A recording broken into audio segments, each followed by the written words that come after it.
Hello, my name is Sergeant Chad Vanauken of the Livingston County Sheriff's Office. I'm the forensic sergeant here.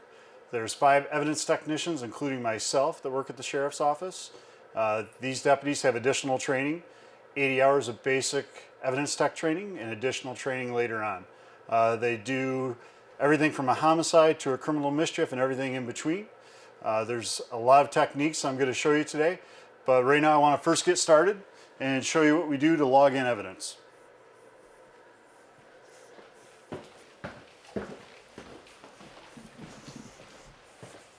We're currently in the temporary evidence room. This is where the deputies will come in and they will put their item into the software system for the evidence program. So they're able to check it in. And here they're going to put their CR number, which is a crime report number. They're going to put where it's going to be stored, and that's in the lockers behind me. Once they get done with that, they will hit save. They'll then print out a barcode, which goes on the piece of evidence. They're able to put it in the locker and shut it. This way they cannot get back in. Livingston County Sheriff's Office utilizes 2 labs. One is a lab in Pennsylvania called NMS Labs. The other lab we use is the Monroe County Crime Lab, and also SABUS, where we send our fingerprints up in Monroe County. Some of the techniques we use is fingerprinting and swabbing, and I'll show you that today, how we utilize those 2 techniques to collect crime scene evidence and information for court. So what I'm going to do right now is I'm going to open up an evidence bag so we can test THC out of a vape container. So by removing the top of the canister, we're now going to attempt to extract some of the liquid onto the Q-tip so it then can be dried and placed in a field kit for testing. Now there's a sample on the Q-tip.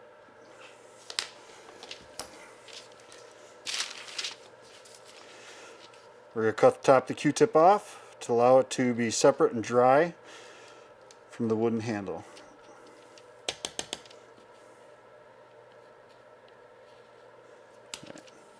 Now we're going to give it a couple minutes to dry. So the Q-tip is there, the sample is on it, it's dried. Now we're going to place it in a marijuana field kit.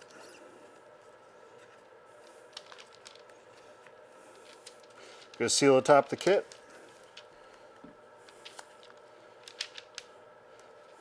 We're now going to crack the capsules that react with the substance.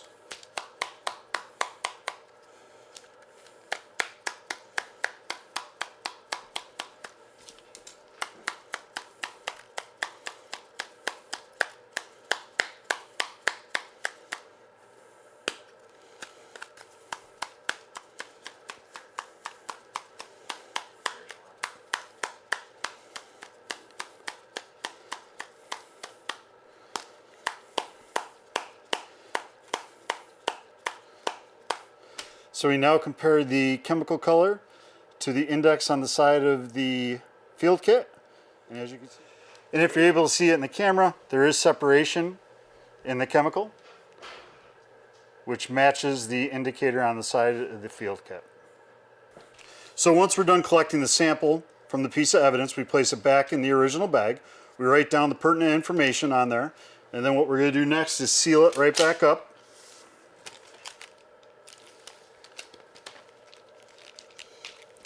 And again, this shows integrity of the piece of evidence. I'm going to initial basically the new seal that we put on there. And then we're able to place that back in evidence where it will be stored until needed for court. Another technique an evidence tech utilizes is fingerprinting. Here's a piece of evidence that was collected from a criminal mischief. What we're going to do in this case is first examine it, see if we can see any fingerprint impressions on it. I've already done that, and I do not see any at this time, but we're going to apply fingerprint powder to it to enhance those ridges of the fingerprints to help us process and develop it. Now I'm going to apply fingerprint powder to our item, which is the mirror. So we're just going to gently apply the fingerprint powder to the item.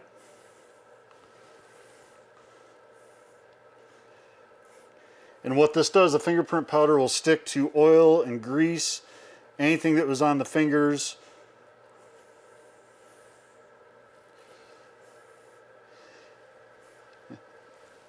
First we lightly apply it, And then if we don't see anything, we can add a little more layer to develop the fingerprint. This is just regular fingerprint powder, but we do have magnetic powder, stuff like that for different applications. With the light and magnifying lens, we can now look at the item that we applied fingerprint powder to see if any partial fingerprints have been developed. And with the magnifying lens, that just allows us to see them easier. So I've examined the item. I don't see any fingerprints or partial fingerprints on the item, so we're now going to put it back into evidence. It's going to be sealed back in the original bag it was collected in. I'm going to write down the time that I removed it. We're now going to seal it back up. And again, this is just another seal to show integrity. I'm going to initial it when I'm done.